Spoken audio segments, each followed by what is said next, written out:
Hello, I am Olivia Skeen, and this is my analysis of learning. I'm going to do a very general overview of all that I learned in this class. There was a lot of content covered, and I don't have time to get into the specifics, so rather I'll focus on a more holistic approach of what I learned. One of the biggest takeaways I'll have from this class is the equity literacy framework. I interacted with that text quite a bit and referenced it at minimum twice a week in order to do my homework assignments. So that definitely is going to have a very big impact. I have a much greater awareness of inequity when it comes to a lot of different categories. I knew what inequity was before, but not the specifics and how it relates to a lot of things.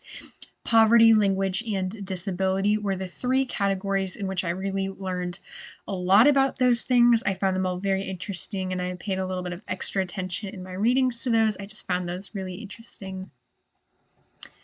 So now I have a greater ability to demonstrate empathy and compassion for those who face inequity. Before, I would have more of just like a general pity or a lack of understanding. Now I feel like my empathy has definitely increased through learning more, especially through the case studies in our textbook.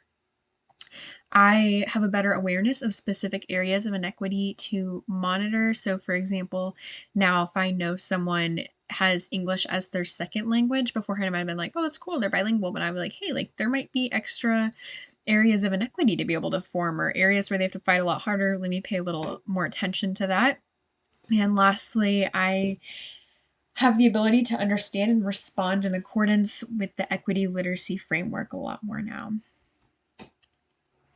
Now I have the ability to teach others of the importance of asking questions to build empathy. I love the picture that I have down below because it just shows that you really can't begin to have new ideas unless we start to cultivate an understanding and start by asking questions and just trying to understand from people who have different points of views or have gone through different things that we have. It all begins with asking questions and just trying to get to know to build that understanding. And from there, change can happen. There is a big difference between equity and equality, and I am still working on understanding that like in its fullest sense, but I've been working on this for the past year in my education class, and it's really interesting to see how people use those terms interchangeably, and that is not the case at all. For my mini teach, I focused on poverty, and I feel way more comfortable talking about that now. I found it very interesting. And again, I don't have the time to get into all the specifics and ways that poverty can affect education, but there are many ways in which it can do so.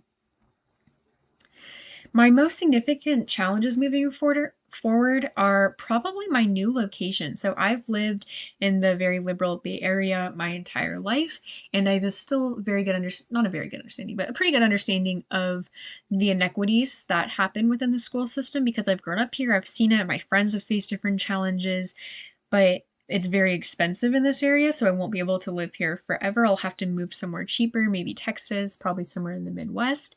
And there will be whole other types of inequity. There'll be some overlap, but trying to like relearn and like rethink of examples for inequity, that will be interesting because I'm a lot more familiar with the types of inequity that I grew up with. And then balancing this mindset, among other things, as a teacher. There is so much going on. There's so much grading and lesson planning and teaching and parent information and all this stuff that goes into becoming a teacher, where you want to give each and every student individual care and help them with their needs on a specific level, but that's not always feasible when there's so many other things going on as a teacher. So I'll be curious to see how that all plays out when I'm a teacher. So to overcome these challenges, I can continue to ask questions. I can challenge I can challenge just the way things are done. I can work with different educators and collaborate with them to talk about the things that they're doing and what's not working, and just taking a step back to analyze what's really going on and what's working, and just being active in my thoughts about inequity.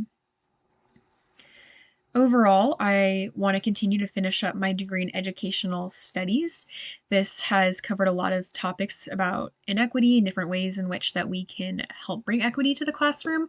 And I'm sure as I finish my degree, I'll get a lot more information and have a lot more resources to be able to utilize. Staying up to date on news and politics is very important. Understanding policies and how that might affect my students or my classroom is important. And lastly, having a growth mindset. I want to be able to continually take in new information, let my point of view be challenged, and talk to others who have different experiences rather than thinking I have it all figured out myself. So, overall, I really appreciated this class. I learned a lot from it. I have a much better understanding of inequity on specific levels and starting to understand what we can do to start creating equity within the classroom. Again, there was a lot to cover within this, so I tried to just do a brief overview, but I am grateful for all that I have learned. Thank you.